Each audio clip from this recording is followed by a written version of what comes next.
Est-ce que tu aurais une guérison qui t'a marqué, quelque chose qui a vraiment été pour toi, un révélateur à un moment donné où tu t'es dit: «Ah ouais, là, ça fonctionne»? Et j'en ai plein et sur des sujets, on va dire, différents. C'est-à-dire qu'à chaque fois qu'on se pose une question sur est-ce que cette chose-là ou cette technique-là va pouvoir fonctionner et très souvent, beh, on va voir le patient qui débarque ou Le bon patient, le patient témoin? voilà, le patient témoin qui vient et qui nous fait voir que finalement c'était, voilà, on suit une bonne idée Mmh. et j'en ai, bon, du coup, Ouais. j'en ai plein par rapport à ces différentes questions.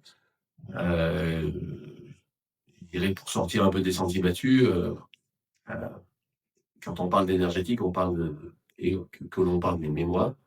Ce qui m'a plu, c'est de me dire: «Tiens, les mémoires effectivement, que ce soit en régression, type hypnose, on peut descendre comme ça sur des mémoires qui quelques mois, d'un bébé et se rendre compte que quand on soigne cette mémoire, Toi? on la nettoie, on la prend conscience et l'enfant, enfin l'adulte va mieux et de la même manière, il est décrit certaines mémoires intra-utérines où on va nettoyer.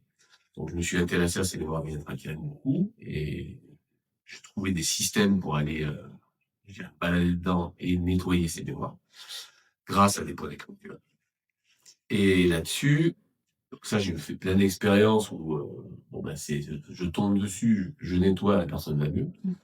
Mais je m'arrêtais à ce type de mémoire et un jour donc après les mémoires familiales, tu vas plus loin, Mmh.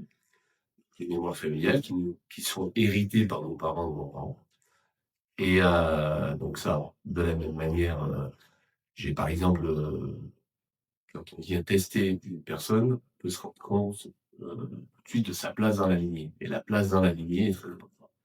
Si je suis l'aîné, le second, le troisième, c'est très important, ça va déterminer vraiment des caractéristiques fondamentales chez la. Je pensais que ces caractéristiques venaient indépendamment de la place et en observant les patients, je me suis rendu compte que non, tous les aînés avaient un fonctionnement particulier, les seconds un autre et les troisièmes un autre.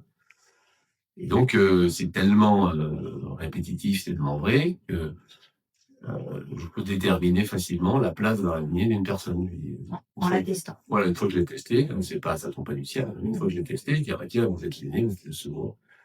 Et j'avais une fille qui avait des problèmes de peau majeurs et qui arrive dans le cabinet et je la teste et je lui dis: «Ah, tu es la seconde». Et non, je suis là, je suis aîné. Je fais: «Bon, les aînés n'ont pas ce terrain de développement, ce type de problème et quand je le teste, tu as des caractéristiques de la seconde, donc tu es seconde». Ce qui veut dire que ta mère a eu soit une fausse couche, soit un avortement. Elle avait 30 et quelques années. Elle revient, elle me dit: «Non, non, mère n'a pas eu de fausse couche ni d'avortement». Je teste, je dis: «Oui, mais tu es seconde, c'est certain». Alors ça dure comme ça pendant ping-pong 2 3 séances. Puis, ça n'avançait pas, ces problèmes de peau qui étaient assez majeurs, une espèce d'érythème global et du coup, la vie est ainsi faite, qu'elle m'envoie sa mère pour garder sa fille pendant une séance dans la salle d'attente. Donc je vois arriver la mère et je me dis: «Ah bah tiens, je lui demande». Je suis rentré là dans la salle d'attente, dans la pièce et je lui dis: «Vous avez eu une fausse couche, un avortement?» et comme à sa fille, elle me dit: «Non». Et là, bah, vu que je suis avec elle et que je peux suivre une certaine, spontanément une certaine intuition, je lui dis: «OK, pas avec votre mari, mais avant, Avec un autre homme? avec un autre homme, mais avant le mari. Et Mmh. avant le mari, vous aviez 18 ans». Et là, elle devient mais elle suffoque et complètement en panique et je lui dis: je c'est elle, c'est votre fille qui me l'a dit et c'est pas vous qui me l'avez dit. Moi, je vous l'affirme parce que je l'ai vu chez votre fille».